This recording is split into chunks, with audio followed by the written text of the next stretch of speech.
কিরে সিয়াম, এখানে তো মনে হচ্ছে 2 লিটার তেল কম আছে। হুজুর সওদাগর সাহেব তো বলেছিল ফলের আকার একটু ছোট হয়েছে, তাই দাম কিছুটা কম দিয়েছেন।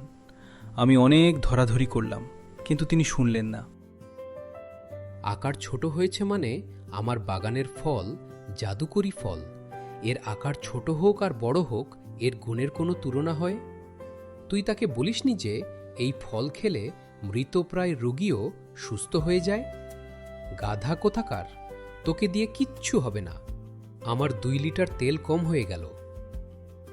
হুজুর মাফ করবেন, কিন্তু গ্রামের অবস্থা খুব খারাপ। মহামারীতে মানুষ খুব কষ্ট পাচ্ছে। সওদাগররা আসার পথে অনেক অসুস্থ মানুষ দেখে ভয় পেয়ে গেছে, তাই তারা আসতে চাইছে না।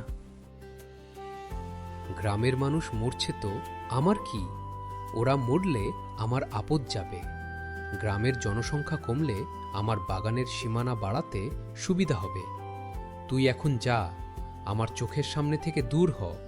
আর শোনো, বাগানের প্রহরীকে বলে দিবি একটা পাখিও যেন ঠোঁট ঠোকরাতে না পারে। জি হুজুর, কিন্তু বাইরে কিছু গ্রামবাসী দাঁড়িয়ে আছে, তারা আপনার সাথে দেখা করতে চায়।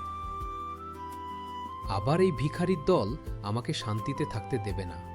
কি চায় ওরা? ওরা বলছে ওদের বাচ্চারা অসুস্থ। আপনার বাগানে 2টো ফল পেলে নাকি ওদের বাচ্চারা বেঁচে যেত। খুব কান্নাকাটি করছে। হ্যাঁ, কান্নাকাটি করছে, করতে দে। কান্না স্বাস্থ্যের জন্য ভালো, ফুসফুস পরিষ্কার থাকে। ওদের বলে দে রমজান চৌধুরীর কোনো ধাতব্যখানা খুলে নে। ফল চাইলে তেল নিয়ে আসতে বলো, না থাকলে বিদায় হতে বলো। কিন্তু হুজুর, রোকনের মেয়েটা নাকি খুব সিরিয়াস। ও আপনার পায়ে ধরবে বলে বসে আছে। পায়ে ধরবে? আমার জুতার ধোলা লাগবে। গলা ধাক্কা দিয়ে বের করে দে সব কটাকে। যা।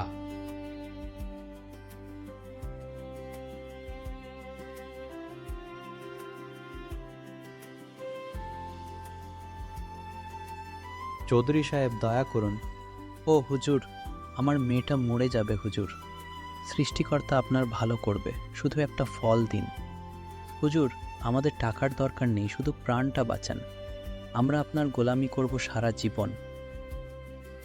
এই এই ছোট লোকেরা, তোদের সাহস তো কম না। আমার প্রাসাদের সামনে এসে চেল্লাচিল্লি করছিস।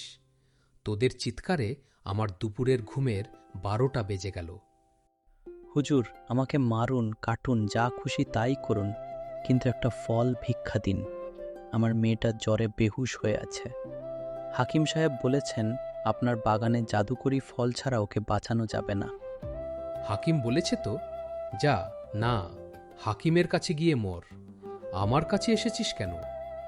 আমার বাগানের এক একটা ফলের দাম জানিস? তোদের পুরো গ্রাম বিক্রি করলেও একটা ফলের দাম হবে না। হুজুর, এত নিষ্ঠুর হবেন না। মানুষ মানুষের জন্য। আজ আমাদের বিপদ, কাল আপনারও তো বিপদ হতে পারে। হা হা হা, আমার বিপদ? আমি রমজান চৌধুরী। আমার গলায় ধান, সিন্দুকের টাকা আর বাগানে জাদুকরি ফল। রোগ, শোক, ঝড়, মৃত্যু আমার ধারে কাছে আসতে পারে না। তোদের মতো পচা শামুকদের কথায় আমার কিছু যায় আসে না। দারোয়ান, এই কুকুরগুলোকে পিটিয়ে গ্রাম ছাড়া করো। আর কেউ যদি আমার বাগানের দিকে তাকায় তবে চোখ উপরে নেবে। হুজুর, অহংকার পতনের মূল। উপরওয়ালা সব দেখছেন। আমাদের চোখের জল আপনার সুখ কেড়ে নেবে হুজুর। চুপ করো, ছোট লোকের দল বের হও।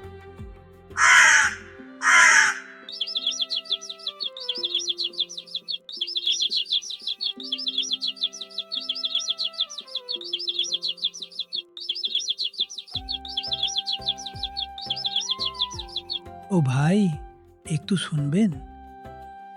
কে কে ওখানে আবার? কোন ভিখারি এলো রে বাবা? আমি কোন ভিখারি নই বাবা, আমি একজন মুসাফির। বহু দূর দেশ থেকে হেঁটে এসেছি। 3 দিন ধরে পেটে কোন দানা পানি পড়েনি। খুব তৃষ্ণা পেয়েছে। আপনার এই বিশাল বাগানে তো কত ফল পেকে মাটিতে পড়ে আছে। আমাকে কি একটা ফল খেতে দেবেন? ওরে আমার মুসাফির, মাটিতে পড়ে থাকা ফল খাবি? জানিস এই ফলের দাম কত? তুই কি ভাবিস আমার বাগানের ফল রাস্তার ধোলাবালি যে চাইলেই পাওয়া যায়? বাবা, সম্পদের মালিক তো আসলে উপরওয়ালা। আপনি তো শুধু আমানতদার। ক্ষুধার্তকে খাবার দিলে আপনার সম্পদ কমবে না, বরং বাড়বে। আমাকে মাত্র একটা ফল দিন, আমার প্রাণটা জুড়াই। জ্ঞান দিবি না বুড়ো, একদম জ্ঞান দিবি না। তোদের মতো ছন্নছাড়াদের জন্য আমার ফল না। যা নদীর পানি খাগিয়ে ফল পচে সার হবে, তাও তোকে দেব না। এত লোভ ভালো না রমজান। তুমি ফলের মায়ায় অন্ধ হয়ে গেছো। মানুষের কষ্ট তোমার গায়ে লাগে না।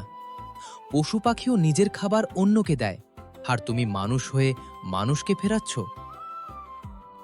আবার তর্ক? সাহস তো কম না। যা ভাগ, নইলেই চাবুকের বাড়িতে পিঠের চামড়া তুলে নেব। তুমি আমাকে চাবুক মারবে? ঠিক আছে, তবে মনে রেখো, প্রকৃতির বিচার বড়ই কঠিন। রমজান, তুমি এই ফলের বাগানেই বন্দি থাকবে। মানে কি বলতে চাস তুই? আমি তোকে অভিশাপ দিচ্ছি। যেই ফলের জন্য তোর এত অহংকার, সেই ফলের বাগানেই তুই পাহারাদার হয়ে থাকবি। আজ থেকে তুই আর মানুষ থাকবি না। এক কদাকার ভয়ঙ্কর দানব হয়ে তুই এই বাগান আগলে রাখবি। এ কে? তোর চোখ এমন জ্বলে উঠল কেন? কে তুই? তুই অনন্তকাল ক্ষুধায় কষ্ট পাবি। তোর বাগানের ফল তুই চোখের সামনে দেখবি, কিন্তু মুখে দিতে পারবি না।